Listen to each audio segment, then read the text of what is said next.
Make your environment less stimulating. This has been the number one way that I have been able to really increase my productivity and also reduce my procrastination. I have been on a mission over the last couple of years to get rid of the noise in my life. I have set rules for myself, like at 5 p.m. at night, I will put my phone in the top drawer of this desk so that it just doesn't sort of like allow me to become distracted. A lot of the distractions, a lot of the involuntary kind of like procrastination we do is because we are drawn to other things. We have got impulsivity. We have got this impulsive behavior to go and check our phone because it is more stimulating. The things around us have been designed to attract our attention. So, putting my phone away at 5 p.m. at night, on silent or off in a top drawer in a completely different room has allowed me to actually do different hobbies that I've been meaning to do for ages, that I've been procrastinating on.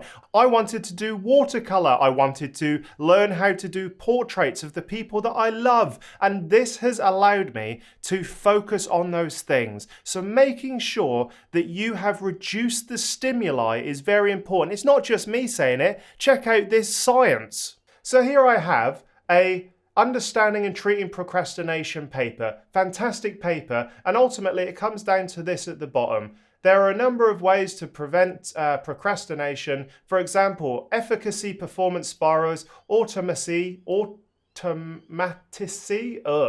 that word is, stimulus control. Now, stimulus control and stimulus cues. Stimulus control is one of the biggest things that I see repeated across the scientific literature. There's also another one. Strategies related to stimuli control seem to be effective in managing procrastinatory behavior since impulsiveness is a strong predictor of this behavior. Make sure that if you have something to do, that you engineer your environment so that it is less stimulating. It has been the number one thing that has allowed me to focus on all of my goals outside of this YouTube channel, all my hobbies I wanted to get better at, and it really, really works. So have a look at the stimulus around you, reduce that impulsive behavior, and you'll find yourself just kind of like a little bit less distracted so you can actually do the things you want. The second way I beat procrastination throughout my PhD and in academia is just to start, is to build up momentum in the smallest possible way. Now, we often sort of self-sabotage ourselves by thinking, well, if I don't do it perfectly, then it's not worth doing. Or if I'm not motivated to do this, then clearly I shouldn't do it. But stop. Just do the smallest first thing that you feel comfortable doing. Even if it is opening up your lab book, opening up the computer, getting the software open that you need to do this particular thing. Now, this has been talked about in the literature like this. We talked before about efficacy, performance spirals. Now, how many times have we thought about this? This is too hard. I'm never going to make it. I haven't succeeded before, so why should I even bother? These are all things that you can actually start thinking about your PhD. You haven't succeeded before, so why even try again? Stop. This self-talk can be very damaging. If you haven't succeeded in the past, it doesn't mean that you're going to not succeed in the future if you try new things. So, allow yourself to build up the momentum. Start slowly and start building up the momentum. It's amazing once you start how you just feel like continuing.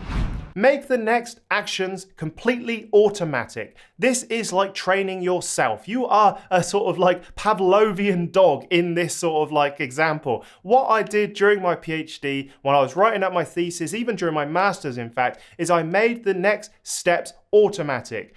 I did that by going to a library. I always wrote my theses, my papers, whatever it was, in a library because I knew when I went into a library and I sat down in that sort of like silent study zone that I would start writing my paper. I would often have a cup of tea, a cup of coffee, or even some of those horrible energy drinks. And it was just like, I had trained myself that when I was in the library, this is what I did. Changing my surroundings was a fantastic way to beat procrastination. Once I stood up from my desk, gathered my stuff, my computer, my laptop, and the things I needed to write, ignoring everything else in the lab, in my office, I would walk down to the library, and that walk just sort of like prepared me for the next steps. As soon as I sat down, I would start writing all the time. It's kind of like how if I want to go for a run, I just put on my running gear. Like, I hate the idea of going for a run. My hobby is running, but I also hate running.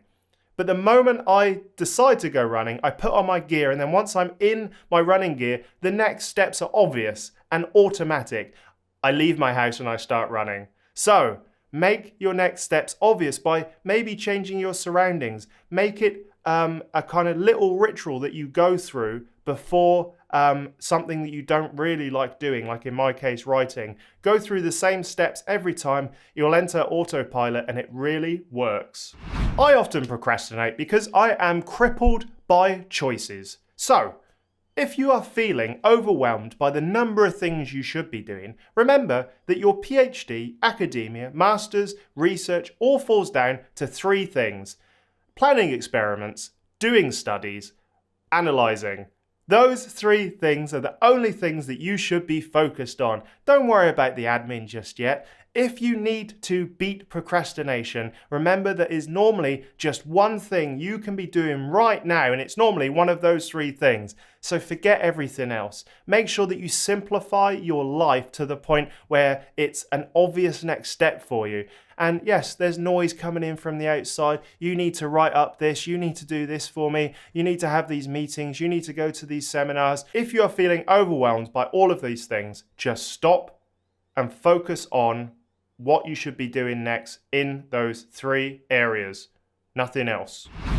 Cognitive restructuring can be a very powerful way of making sure that you beat procrastination. It's perfectionism, fear of failure, fear of someone judging you that is normally stopping me from doing something that is a little bit risque, that maybe won't work. That is what academia and research is all about. So instead of thinking, well, this needs to work, or people will think I'm stupid if this doesn't work, or I'm scared of failure, just think, if this is a failure, I have learned something. I've gone one step forward. It is all about failure. Academia is all about failing and learning, failing and learning, failing and learning. And the more that can become a culture, not only for you, but in your lab, like start celebrating the failures. If you can come in and say, how many times have you failed? Well, I failed, 20 times this week. That is perfect. Start celebrating failure as part of your academic sort of cohort. And I can assure you that cognitive restructuring will help you beat procrastination, because you won't be stuck worried about the failure. It is something that is actually should be celebrated in academia, and it doesn't always feel that way, but I can assure you the successful people have failed more times than they've succeeded. You only need that one little success and your whole career can be based on it. But keep on going, keep on failing, and see failure as something to be rewarded rather than scared of. It certainly helped me push through those sort of cognitive barriers. Lastly, slowly exposing yourself to the thing that you do not want to do is a powerful way of making sure that you can build up the muscles for actually doing it in the future.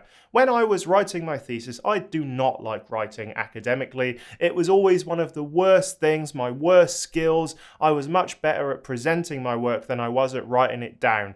But I would sit and I would just do 15 minutes to half an hour at the beginning. That's all I needed to do. And by building up and slowly exposing myself to the skill and the activity that I really dreaded, I started to realize that it really isn't that bad. So start small. Start doing 15 minutes of that activity that you don't want to do. Set a timer, I don't care. But whatever it is, start small and slowly build up. By the end of sort of like a few months, you may be able to go from 15 or 20 minutes up to about an hour or an hour and a half. And that is what we determine is long enough for some, what's it called? Deep work. That's what we like to call it. So just start small, start with the smallest amount of time if you need to, and you'll be amazed at how quickly you can kind of get over that narrative in your own mind that something is scary or that you're not good at it. And once you've done it for a bit, you realize, oh, this is actually okay. I mean, it's still a little bit boring. It's not something I really like doing, but it's not the big thing that I built it up in my mind. So there we have it. There's everything you need to know about curing your PhD procrastination. Let me know in the comments what you would add. And also remember to go check out academiainsider.com. That's my project where I've got my 2 ebooks, the Ultimate Academic Writing Toolkit, as well as the PhD Survival Guide. And I've also got my free newsletter where you can sign up and you get 5 emails over about 2 weeks. Everything from the tools I use, podcasts I've been on, and more. It's exclusive content and the newsletter is completely for free. So go sign up now. And I'll see you in the next video.